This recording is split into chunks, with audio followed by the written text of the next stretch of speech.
Assalamualaikum warahmatullahi wabarakatuh. Perkenalkan, kami dari kelompok 6 Program Studi S1 Farmasi Fakultas Sains dan Teknologi Universitas 19 November Pelaka. Di sini, kami akan memaparkan materi kami mengenai desain studi penelitian epidemiologi. Terlebih dahulu, perkenalkan, saya Fitra Ayu Adiningsi, NIM 192511562. Di sini, saya selaku pemateri pertama akan menjelaskan mengenai apa itu desain epidemiologi dan bagaimana sih itu desain epidemiologi. Desain studi penelitian epidemiologi. Adapun pokok bahasan yang akan dibahas pada materi kali ini adalah yang pertama, definisi epidemiologi. Yang kedua, manfaat dan kegunaan desain epidemiologi. Yang ketiga, jenis-jenis desain penelitian epidemiologi. Dan keempat adalah contoh kasus dan solusinya. Definisi epidemiologi. Epidemiologi merupakan suatu studi yang membahas tentang sebaran, distribusi, serta faktor yang berpengaruh dari suatu frekuensi penyakit pada suatu populasi manusia. Pada distribusi frekuensi penyakit, ukuran frekuensi penyakit harus insidence dan prevalence. Epidemiologi ini berasal dari bahasa Yunani, yaitu epi artinya pada, demos artinya penduduk, dan logos artinya ilmu. Dengan demikian, epidemiologi adalah ilmu yang mempelajari hal-hal yang berkaitan dengan masyarakat. Salah satu ruang lingkup epidemiologi ialah mempelajari tentang faktor-faktor yang mempengaruhi frekuensi dan penyebaran penyakit pada sekelompok manusia serta faktor penyebabnya. Jadi, desain epidemiologi adalah suatu rancangan atau desain penelitian dalam bidang kesehatan. Desain studi epidemiologi tersebut dapat digunakan pada penelitian gizi, kedokteran klinis, biomedis, dan penelitian kesehatan lainnya.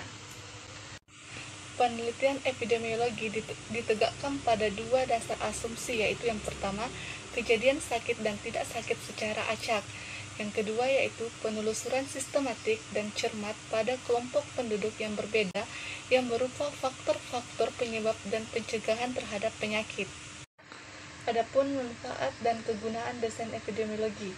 Manfaat desain epidemiologi yang pertama adalah sebagai sasaran untuk memperoleh jawaban terhadap masalah penelitian.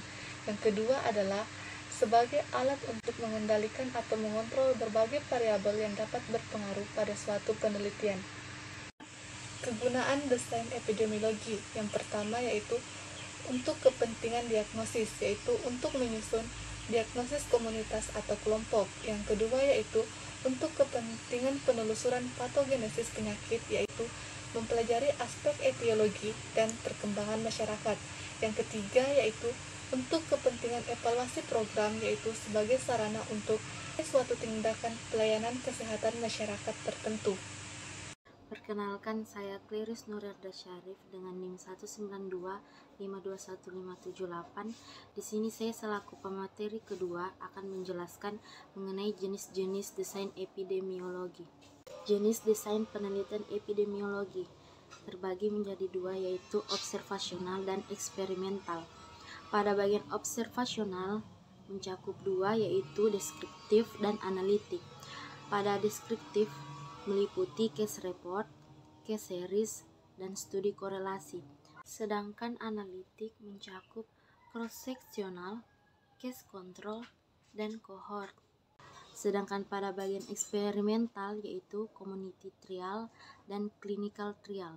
Penelitian observasional yaitu jenis penelitian yang tidak melakukan atau tidak memberikan perlakuan pada subjek penelitian. Penelitian observasional yang pertama yaitu penelitian deskriptif, adalah studi yang menggambarkan karakter umum pada sebaran suatu penyakit dengan berhubungan orang, tempat, dan waktu. Penelitian deskriptif bertujuan untuk melakukan deskripsi mengenai fenomena yang ditemukan, baik yang berupa faktor risiko maupun efek yang ditimbulkan. Ciri-ciri penelitian deskriptif yaitu tidak memerlukan hipotesis, tidak memerlukan kelompok pembanding, dan tidak mencari penyebab terjadinya masalah. Contoh penelitian deskriptif yaitu gambaran klinis dan laboratorium penderita Newport syndrome, distribusi umum penderita anak dengan penyakit pertusis. Case report adalah studi yang menggambarkan pengalaman sebuah kelompok pasien dengan diagnosa yang sama atau mirip. Pada umumnya, case report melaporkan kejadian kasus penyakit yang tidak bisa menggambarkan atau digunakan sebagai petunjuk awal dalam mengidentifikasi penyakit baru atau efek paparan yang timbul. Kelebihan dari case report yaitu sebagai langkah awal untuk mempelajari mutu penyakit. Yang kedua, sebagai jembatan antara penelitian klinis dan epidemiologi. Yang ketiga, dapat digunakan sebagai dasar penelitian lebih lanjut dengan melihat kelompok yang berisiko tinggi dengan membuktikan hipotesis yang dibangun. Kemudian, kelemahan dari case report yaitu gambaran distribusi frekuensi penyakit yang diperoleh tidak dapat mewakili populasi. Yang kedua, hanya berdasarkan kasus-kasus yang dilaporkan saja. Contoh laporan kasus case report. Laporan kasus tahun 1961 tentang wanita berusia 40 tahun dalam premenopause menderita emboli paru 5 minggu setelah menggunakan pil Montraceti. Case series adalah rancangan studi yang bertujuan untuk mendeskripsikan dan mempelajari frekuensi penyakit atau status kesehatan pada beberapa populasi berdasarkan serangkaian pengamatan pada sekuen waktu yang dikumpulkan dari laporan yang terjadi dalam suatu periode waktu. Adapun kelebihannya yaitu sebagai langkah awal dalam mempelajari gambaran epidemiologi suatu penyakit. Yang kedua, sebagai jembatan antara penelitian klinis dan epidemiologi. Yang ketiga, dapat digunakan sebagai dasar penelitian lebih lanjut dengan melihat kelompok yang diduga berisiko tinggi dengan membuktikan hipotesis yang dibangun. Adapun kelemahannya yaitu gambaran distribusi frekuensi penyakit yang dihasilkan tidak dapat mewakili populasi. Yang kedua, hanya berdasarkan kasus-kasus yang dilaporkan saja. Contoh laporan kasus case series. Laporan kasus tahun 1980 tentang 5 pemuda homoseksual yang sebelumnya sehat dan menderita pneumokistik karini di LA, USA. Perkenalkan, saya Lisnawati, NIM 192531642. Di sini saya selaku pemateri ketiga akan menjelaskan mengenai lanjutan materi jenis-jenis desain epidemiologi yang telah dipaparkan sebelumnya oleh rekan saya, Clarice. Studi korelasi adalah studi yang melihat karakteristik kelompok satu dibandingkan dengan kelompok lainnya. Tujuan yang pertama untuk mengembangkan etiologik hipotesis testing dalam menjelaskan kejadian suatu penyakit. Kemudian yang kedua, mengevaluasi efektivitas intervensi pada populasi, misalnya mengevaluasi pengetahuan pada kegiatan health promotion. Kemudian jenis-jenis korelasi. Yang pertama, studi eksplorasi, dan yang kedua multiple group comparison, dan yang ketiga time trend study or time series. Kemudian yang keempat mixed study.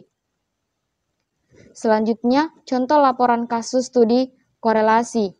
Studi korelasi mengenai konsumsi daging per kapita dan frekuensi penyakit kanker pada wanita di negara-negara tertentu. Terlihat pada bahwa ada hubungan korelasi yang positif. Negara dengan tingkat konsumsi daging per kapita rendah mempunyai frekuensi kanker kolon rendah. Negara-negara dengan tingkat konsumsi daging per kapita tinggi mempunyai frekuensi kanker kolon tinggi. Kemudian, penelitian observasional. Penelitian analitik adalah penelitian yang mengevaluasi adanya hubungan antara faktor risiko dan penyakit pada suatu keadaan yang dapat dibuktikan dengan hipotesa. Penelitian analitik mencari hubungan kausal faktor risiko yang penyakit, yaitu hubungan risiko dan penyakit kuat. Kemudian, cross-sectional adalah suatu untuk mengetahui deskripsi dan membandingkan dua variabel, tetapi tidak melakukan pengujian hubungan sebab akibat yang diamati secara individu dan dilihat secara bersamaan. Adapun kekurangan, yang pertama, temporal relationship tidak jelas. Kemudian yang kedua, studi prevalence lebih banyak menjaring subjek yang mempunyai sakit panjang. Yang ketiga, subjek penelitian besar. Yang keempat, tidak mengembangkan perjalanan penyakit maupun prognosis. Dan yang kelima, tidak praktis dalam penelitian kasus yang jarang. Adapun kelebihan, yang pertama, penggunaan populasi masyarakat umum. Yang kedua, murah, mudah, dan cepat. Kemudian, contoh laporan kasus cross-seksional. Deskripsi tentang obesitas yang angkanya tinggi dihubungkan dengan kasus diabetes. Kasus kontrol adalah studi analitik yang digunakan untuk mengetahui faktor risiko kesehatan yang diduga memiliki hubungan erat dengan penyakit yang terjadi di masyarakat. Studi kasus kontrol sangat bermanfaat untuk kasus penyakit yang jarang dijumpai dan berkembang secara laten di masyarakat. Adapun kekurangan, yang pertama, data mengenai faktor risiko mengandalkan daya ingat atau cacatan medik. Kemudian yang kedua, kesalahan memiliki kontrol yang tepat. Yang ketiga, hanya berkaitan dengan satu penyakit atau efek. Adapun kelebihan, yang pertama, merupakan satu-satunya cara untuk kasus yang jarang atau masa laten, inkubasi yang panjang. Yang kedua, hasilnya cepat dan biaya murah. Dan yang ketiga, subjek penelitian sedikit. Yang terakhir, identifikasi lebih dari satu faktor risiko. Kemudian, cohort. Cohort atau follow-up identitas merupakan penelitian analitik pada sekelompok orang atau cohort yang memiliki atribut sama seperti tempat tinggi, jenis kelamin, pekerjaan, dan lain-lain. Studi kohort dilakukan dengan menggunakan dua kelompok, yaitu yang pertama, kelompok studi atau sekelompok orang yang terpanjang faktor risiko. Yang kedua, kelompok kontrol atau sekelompok orang yang tidak terpajan risiko. Adapun kekurangan, waktu lama, mahal, rumit, tidak efisien sampai sampel besar. Kemudian kelebihan, terbalik, merakam hubungan antara faktor risiko dan efek, dapat menentukan insiden, mampu meneliti beberapa efek, minimalis biasa. Penelitian eksperimental adalah penelitian yang sengaja memberikan perlakuan pada subjek penelitian. Adapun langkah-langkah pelaksanaan uji klinis atau contoh studi eksperimental. Yang pertama, merumuskan pertanyaan penelitian dan hipotesis. Yang kedua, menentukan desain uji klinis yang sesuai. Yang ketiga, menetapkan subjek penelitian. Dan yang keempat, melakukan pengukuran variabel. Yang kelima, melakukan randomisasi atau randomisasi peserta. Yang keenam, melakukan intervensi. Dan yang ketujuh, mengukur variabel efek. Yang kedelapan, menganalisis data. Adapun keuntungan, adanya randomisasi biasa menurun sebab faktor perancu agar tersebar merata antara kelompok. Kemudian kriteria inklusi, perlakuan dan telah ditentukan terlebih dahulu. Kemudian statik lebih efek atau pemilihan subjek secara random. Adapun kerugian, yang pertama kompleks dan mahal. Yang ketiga, tidak representatif terhadap populasi atau validitas eksterna jelek, tidak praktis. Adapun contoh kasus dan solusinya. Kasus mengenai epidemiologi deskriptif kematian ibu di Kabupaten Serang tahun 2017. Tujuan dilakukannya penelitian ini adalah untuk mengeksplorasi deskriptif epidemiologi kematian ibu di Kabupaten Serang tahun 2017. Studi penelitian yang digunakan adalah menggunakan studi case series pada kematian ibu dari hasil AMP, audit maternal perinatal. Penyebab kematian yaitu pendarahan sekitar 37,9%, eksplansi atau kejang selama kehamilan atau setelah melahirkan sekitar 27,6%, dan penyakit jantung 22%, terlambat memutuskan, terlambat rujukan, memperlambat penanganan, serta kesulitan transportasi saat akan melahirkan. Adapun solusi yang dapat diambil dalam mengatasi masalah tersebut adalah dengan perlu adanya penelitian lebih lanjut secara mendalam untuk mengamati dan menganalisa secara rinci faktor-faktor yang berhubungan dengan kematian ibu di Kabupaten Serang tahun 2017 sehingga dapat dibuat kebijakan dan intervensi yang efektif dan efisien dalam menurunkan angka kematian ibu.